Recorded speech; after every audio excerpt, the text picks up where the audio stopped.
Hi friends, welcome back to Kongu Adukkalai. எல்லாரும் நல்லா இருக்கீங்களா? முதல்ல ஒரு ஸ்பெஷல் வாழ்த்தோடு ஆரம்பிச்சிடலாமாங்க. இனிய பிறந்தநாள் நல்வாழ்த்துக்கள் மம்மி. உங்கள் பிறந்தநாள் அன்றைக்கி எங்களால் அங்கே இருக்க முடியல, பட் எங்கள் வாழ்த்துக்கள் எப்போவுமே உங்களுக்காக இங்கேருந்து இருக்கும். உங்கள் பிறந்தநாள் அன்றைக்கி இந்த வீடியோவை நான் அப்லோட் பண்ணுறதுல ரொம்ப பெருமைப்படுறேங்க மம்மி. ஹவுஸ் ஒய்ஃபாக உங்கள் கிட்டேருந்து தான் நிறையா விஷயம் கற்றுக்கிட்டேன். சூரியன் FM 93.5 லேப்டாப் ஷோலைங்க ஹவுஸ் ஒய்ஃப் டேக்காக ஹவுஸ் ஒய்ஃபாக என்னோட கருத்துக்களை நான் பகிர்ந்துருந்தேன், கேளுங்கன்னு சொல்லியிருந்தேன். நிறைய பேர்னால கேட்க முடியலன்னு வருத்தப்பட்டீங்க. கோயம்புத்தூர்ல இருந்தவங்களுமே கூடங்க வெப்சைட் இல்லாட்டி நம்ம ஆப் மூலமாக கூட கேட்க முடியலைங்க. வெறும் FM ரேடியோ இருந்தால் தான் கேட்க முடிஞ்சது. அதனால அவங்க எனக்கு ரெக்கார்டிங் ஷேர் பண்ணியிருந்தாங்க. ஸோ அந்த ரெக்கார்டிங்ஸ் உங்களுக்காக இந்த வீடியோ கூட நான் இன்க்ளூட் பண்ணியிருக்கிறேங்க. வீடியோ பின்னாடி ஓடுறது ஏதோ ஃப்ரைடே நிகழ்வுகளாக இருக்கும், ஆனால் ஆடியோ பார்த்தீங்கன்னா நானும் RJ வினுவும் ஹவுஸ் ஒய்ஃப் பற்றி பேசிக்கிட்டு தான் இருக்கோங்க. முழுசாக கேளுங்க. கேட்டுக்கிட்டு என் கருத்துக்களை பற்றி உங்கள் கருத்துக்களை கமெண்ட் செக்ஷனில் சொல்லிட்டு போங்க. சூரியன் FM 93.5ல லேப்டாப் கேட்க ஆரம்பிச்சிட்டீங்க. உங்க RJ வினு வந்தாச்சு. நமக்காக நம்ம கனவுகளையும் சரி அவங்களோட ஆசையும் சரி விட்டு கொடுத்து வீட்டு மனையாளையா இருக்கிற அவங்களுக்கு ஒரு அங்கீகாரம் கொடுக்கறமா. அங்கீகாரம் கொடுக்கற வகையில இன்னைக்கு லேப்டாப்ல அவங்களை கொண்டாட போறோம். எஸ், இன்னைக்கு ஹவுஸ் ஒய்ஃப் டே. சோ கேட்டுட்டு இருக்க வீட்டு மனையாளிகள் எல்லாத்துக்குமே என்னோட வாழ்த்துக்கள். வீட்டு மனையாளியா இருக்கிறது சந்தோஷமா இருக்கா இல்ல எப்படி இருக்கு ஷேர் பண்ணுங்க அப்படின்னு சொல்லியிருந்தேன். நம்ம கூட ஜீவிதா இருக்காங்க. வணக்கம், எப்படி இருக்கீங்க? உங்களை பத்தி சொல்லுங்க. என் பேரு ஜீவிதா விமல். பிறந்து வளர்ந்தது எல்லாமே நம்ம கோயம்புத்தூர் தாங்க. கல்யாணம் ஆயிட்டு குழந்தை பிறந்ததுக்கு அப்புறமா ஃபுல் டைம் ஹவுஸ் ஒய்ஃப் ஆயாச்சு. ரொம்ப சந்தோஷமான ஒரு ஹவுஸ் ஒய்ஃப். சமைக்கிறதுக்கு ரொம்ப பிடிக்குங்க. அதனால கொங்கு மனம் மாறாத சமையலை எல்லாத்துக்கும் கொண்டு போய் சேர்த்தணும் இல்லைங்க. அதுக்காக கொங்கு அடுக்கலைன்னு ஒரு யூடியூப் சேனலும் இன்ஸ்டாகிராம் பேஜும் வச்சிருக்கிறேன். அப்புறம் இந்த லேப்டாப் ஷோ மூலமா RJ வினு உங்க கூட பேச வாய்ப்பு கிடைச்சதுக்கு ரொம்ப சந்தோஷங்க. சூப்பர். சொல்லுங்க, உங்களுக்கு ஹோம் மேக்கரா இருக்க ரொம்ப பிடிச்சிருக்கா? ஆமாங்க வினு, அது ரொம்ப பிடிச்சனாலதான் இன்ன வரைக்கும் அந்த ரோல்ல டிராவல் பண்ணிட்டு இருக்கிறேன். என்ன பொறுத்த வரைக்கும் குழந்தைங்க பாத்தீங்கன்னா ஒரு வயசுக்கு மேல நம்ம கிட்டே வரமாட்டாங்க. அவங்க வேலையை அவங்க பார்க்க ஆரம்பிச்சிடுவாங்க.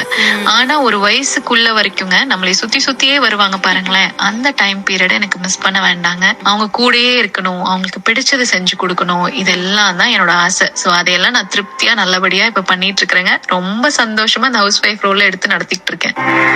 நான் பிடிச்சதான் பண்றேனே, அதுல எந்த மாற்றமும் இல்ல அப்படின்னு ஷேர் பண்ணிட்டு இருக்க ஜீவிதாட்ட தொடர்ந்து பேசலாம். கேளுங்க கேட்டுக்கிட்டே இருங்க. இன்னைக்கு என்ன நாள் தெரியுமா? மண்டேன்னு சொல்ல வேண்டாம், இன்னைக்கு ஹவுஸ் ஒய்ஃப் டே. சோ வீட்டு மலையாளிய கொண்டாடுற விதமா அவங்கள அங்கீகரிக்கிற விதத்துல பல விஷயங்கள் லேப்டாப்ல பேசிட்டு இருக்கோம். சோ அழகான வீட்டு மனையாளி ஜீவிதா நம்ம கூட இருக்காங்க. சோ ஜீவிதா சொல்லுங்க. இந்த ஹவுஸ் ஒய்ஃப் ரோல் பாத்தீங்கன்னா வெளியிருந்து பாக்குறதுக்கு ரொம்ப சிம்பிளானதா இருக்குங்க. ஆனா சொல்றேங்க, ஒருத்தர்னால ஒரு நாள் முதல்வர் ரோல கூட சக்சஸ்ஃபுல்லா முடிச்சிட முடியும். ஆனா ஒரு நாள் ஹவுஸ் ஒய்ஃப் ரோல கண்டிப்பா முடிக்க முடியாதுங்க. பாதியிலே ராஜினாமா பண்ணிடுவாங்க. ஏன்னாங்க அடுத்த நாள் என்ன சமைக்கணும்னு ஒரு யோசிக்கிற ஒரு டாஸ்க் இருக்கு பாருங்களேன். அதுதான் இருக்கிறதுலயே பெரிய சேலஞ்சுங்க. டெய்லியும் தூங்க போறதுக்கு முன்னாடி அதை யோசிக்கணும். அதுக்கு எவ்வளவு டைம் எடுக்கும், என்ன டைம்க்கு எந்திரிச்சு பண்ணா கரெக்டா இருக்கும். ஸ்கூலுக்கு இப்போ 7:30 மணிக்கு அனுப்புறோம்னா அதுக்கு முன்னாடி எல்லாத்தையும் பண்ணி முடிக்கணும் இல்லைங்க. ஸோ அதெல்லாம் பிளான் பண்ணிட்டு படுக்கிறது அதுதாங்க இருக்கிறதுலே பெரிய சேலஞ்சிங்கான விஷயம். இது எல்லா ஹவுஸ் ஒய்ஃபும் கண்டிப்பா ஒத்துக்குவாங்கன்னு நினைக்கிறேன். ஏன்னா அந்த டைம்ல கிச்சன்ல பாத்தீங்கன்னா நாங்க நின்றுட்டு இருக்கிறப்போ இந்த ப்ரெஷர் லாக் ஆன குக்கர் இருக்கும் இல்லைங்க, அது மாதிரிதான் இருப்போம். எப்ப வெடிக்குவோன்னு தெரியாம பயத்திலேயே நின்றுட்டு இருப்போங்க.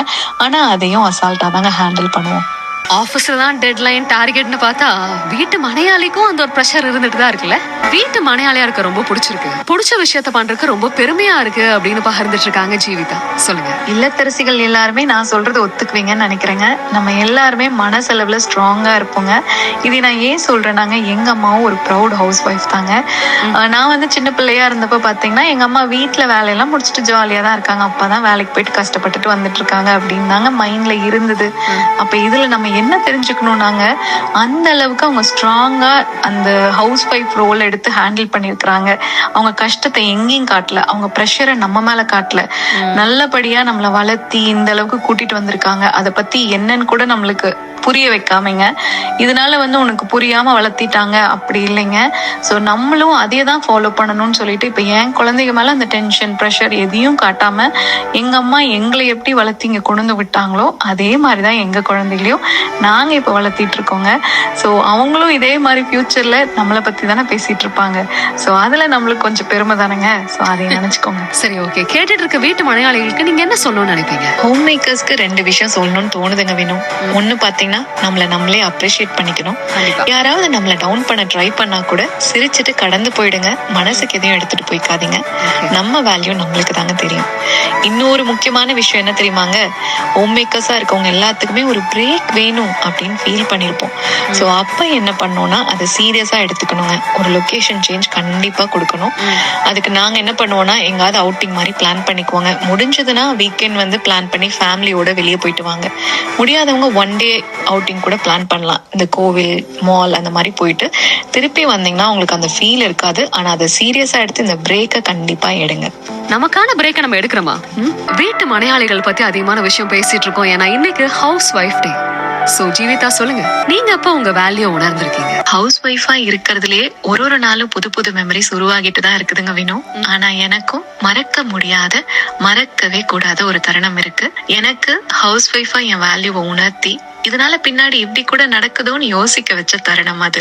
என்னன்னா, என்கிட்ட ஒரு நாள் எங்க வீட்டுல அவர் வந்து பேசிட்டு இருந்தாரு. நீ வீட்டுல குழந்தைகளுக்கு எல்லாம் நல்லபடியா பண்ணி கொடுத்து நல்லபடியா பாத்துக்கிட்டு இருக்கறனாலதான் நான் வந்துட்டு ஆபீஸ்ல போய் ஃபுல் ஃபிளெஜ்டா வேலையில கான்சென்ட்ரேட் பண்ணி அதை சிறப்பா செஞ்சு முடிக்க முடியுதுன்னு சொன்னப்பதான் எனக்கு இப்படி கூட பின்னாடி நடக்குதோ அப்படின்னு என் வேல்யூவை எனக்கு உணர்த்திய தருணம் அது. ஆனா உங்க கணவரை நான் பாராட்டுறேங்க. அந்த விஷயத்துல உங்ககிட்ட வந்து அப்ரிஷியேட் பண்ணிருக்காரு. எவ்வளவு வீட்டுல இது பண்றாங்க அப்படின்னு தெரியல. ஜீவிதா, தேங்க்யூ உங்களோட கதையை ஷேர் பண்ணதுக்கு. ஹவுஸ் ஒய்ஃபாக நான் பகிர்ந்துக்கிட்ட விஷயங்கள் உங்களுக்கும் பிடிச்சிருக்குன்னு நம்புகிறேங்க. தேங்க்ஸ் ஃபார் வாட்சிங்.